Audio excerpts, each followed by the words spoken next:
Malungkot na balita po mga amigos, boxer Sheriff Lawal, 29 anyos mula sa bansang UK, nasawi matapos ma-knockdown sa 4th round ng kanilang bakbakan ni Malam Barella noong linggo sa UK. Bagsak si Sheriff Lawal ng tamaan ng matinding kanan sa kanyang ulo. Ayon sa report ni Ryan Songalia, nag-collapse nga daw po itong si Sheriff Lawal. Agad na binigyan ng CPR ng 10 to 15 minutes at naisugod pa sa malapit na ospital. Subalit idineklarang wala ng buhay makalipas lamang ang ilang sandali.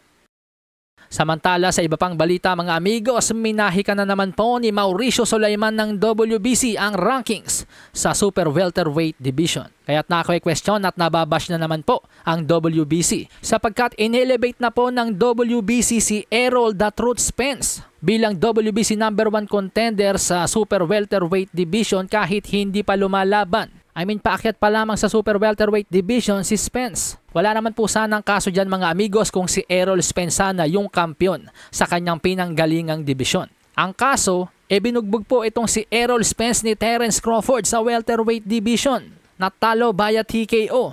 Tapos yung pinaalis po sa number 1 position sa Super Welterweight ni Errol Spence kapapanalo lamang ng isang impresibo. Panalo po si Charles Conwell noong April 20 via 6th round TKO. Siya po ay may kartadang 19 wins, no losses, no draws with 14 knockouts.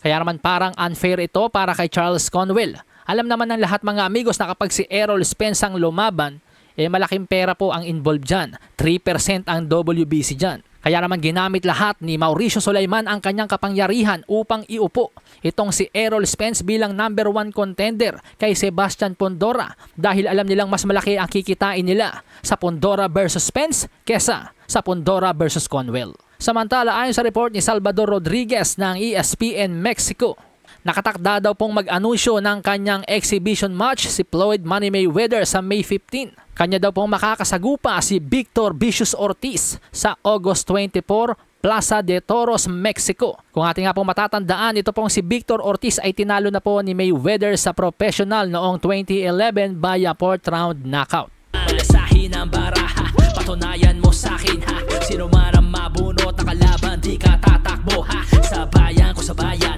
papalaga